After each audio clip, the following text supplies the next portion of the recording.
Hello and welcome to The Smartest Moron, where instead of, doing the smart thing and covering the HD version of the game, I decide to play the PSP instead and risk breaking my thumbs again. I'm starting to see why Sony, wasn't successful in the handheld market. Then the memory cards. That's what I get for going cheap. But the real question you are probably asking is, why the flying hell am I looking at this game instead of the other and better games? Well, aside from Ghost of Sparta and Ascension. Well, the answer is that this game is actually kind of one of my favorites in the franchise, easily second only to the original. However, I do admit it suffers from a few problems, not the least of which being on a handheld. Plus, given how short this video is, you can tell I don't have much to say about it either. As a game, it was serviceable, filled with some decent puzzles and a fun combat system, though the final boss easily messes me up thanks to her sudden dashing. It's not impossible to dodge, I beat this on God mode once after all, somehow, but it's been nearly a decade since I played this, so you'll have to forgive me if I suck too hard. But what is the story, you ask? Well, this actually takes place before Game 1.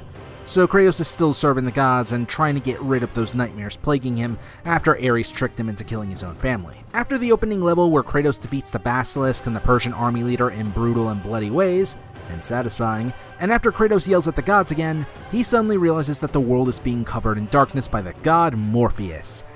No, not that one. He is... Actually, we never see him, so I have no idea what he really looks like. Despite being one of the big bads of the game, we never actually fight him in this or any other installment. So the main goal of the story is to try and bring light again into the world, since Helios was taken and he possesses the light to keep Morpheus at bay. This is done so the gods can wake up from whatever sleep they fell into and wag their finger at Morpheus off screen. Yeah, we don't even know what happens to him either. This game also highlights how God of War can't really work as just some movie or something. The adventure is kind of the entire point of the series. Even back to the first game, a good chunk of it was just spent trying to get Pandora's box. I also noticed this when trying to watch the story of the newest God of War, realizing that I have to buy it to truly experience the story. Unlike, say, The Last of Us, which I can easily watch due to how much plot is packed into that game. Again, I'm a cheap bastard, even willing to sacrifice my own health just to save a buck. Oh god, I've turned into Mr. Krabs? And it's not a knock against God of War as a series. Mostly, anyway. Hell, it even helps highlights Kratos' motivation and how far he's willing to go. From killing the toughest of monsters to willing to sacrifice people. But then again, you can also argue that this only shows Kratos like this, and thus he had the reputation of being a violent psychopath who would beat you to death with your own arm. Chains of Olympus, however, gave me something I wanted much more in the original. How much he actually cares about his family. The series had said before that Kratos uses violence and sex to ease himself from the pain of those nightmares. So it did kinda make me think he cared little for his family. The only exception until now being him futilely trying to protect them from Ares in Game 1. This would kinda make sense given he wants to be rid of those nightmares that plague him constantly. Thus it made me feel he just wanted to forget about them entirely. Or at the very least an angle like that was never really explored. Then thankfully this game came along, which allowed him to not only have an extra flashback or two, but also even meet his daughter. Even just a few still images with his family told me more about them. Hell, he friggin' carves a flute for his daughter, and that's an image I never thought I would see. It gave the necessary context needed for Kratos' feelings, and put those feelings to the test. Tired of empty promises from the gods, he allows all of his powers to be taken to enter Elysium to be with his daughter. Naturally, this was a trap by Persephone, who likely would have gotten away with it had she just shut up. So yeah, he kinda has to go on a killing spree for all these souls. Wait, does that mean they go to Oblivion too? Is there a super hell in this universe? Thanks to Game 4, I'm wondering if there is a second afterlife, and this is the reason why Odin wants Kratos dead. I mean, that would actually kind of make sense to me.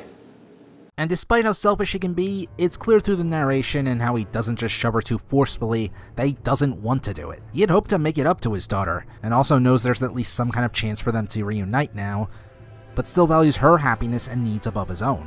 Even if he has to become a monster again and just end up serving the gods, at least she could be in some kind of paradise. Although if demons can be deployed here, is it really that great and safe? But yeah, Kratos making self-sacrifices without constantly killing people. It's one of the few games I can actually root for him, unlike using innocence to solve puzzles like in Game 3, which, yeah, I'm not going to show that.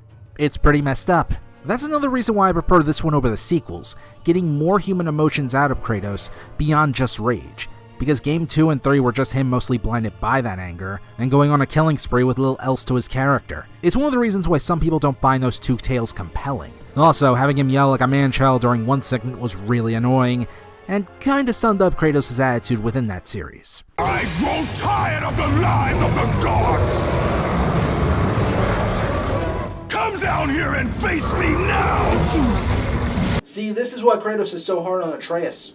He doesn't want this stupid scene to ever happen again. The game also shows just how miserable people are when they're affected by the gods as well. Persephone was taken as a bride of Hades, being tricked into it, and the gods abandoned her. It says something when she would rather welcome pure oblivion, so long as it meant she was free. Charon, however you pronounce it, I really don't give a crap, doesn't exactly like his job either, preferring the gods vanish by not helping Kratos at all. It's a little preview of what would soon happen to Kratos, like how he wanted to kill himself, and then driven to take out Zeus, leading to the destruction of world until magical stuff happened. Yeah, I'm not going into more detail about 3. But this does further reflect how the gods themselves are not good beings. They are after their own interests after all. Sad part is that Hades may just be the nicest of them all. Again, Zeus raping so many women, and likely impregnating them, Poseidon unleashing his wrath when he loses a contest to Athena, and there are so many other stories I could get into. Also, another fun fact, the whole women being topless thing. Yeah, it's actually reversed in Greek mythology, as many pictures show the male junk instead. Actually, that does make Persephone a bit more refreshing since she has a pretty cool design towards the end of the game, and is one of the only female characters that doesn't have her tits hanging out, unlike everyone else who clearly have less modesty than anyone from Senran and Kagura. However, that's pretty much all this game does, and I wish the other villains were expanded upon instead of just receiving a summary that could be read in a temple or something. And combined with the extremely short length, there is not much else I can say. Not surprising given that I beat this thing in just over 4 hours. That's including the final fight too. And most of the other games are around this long too. If you want to check it out, be my guest. While it may not be nearly as grand as the first game, I still find it a fun little title. Just get whatever HD version you can find. For the sake of your damn thumbs, just do it. We might be revisiting Kratos again in Game 4, but that's for another time. I'm the smartest moron, and if you'll excuse me, I need to go break my thumbs on God Eater next. Even with a PS4, these thumbs still frigging hurt.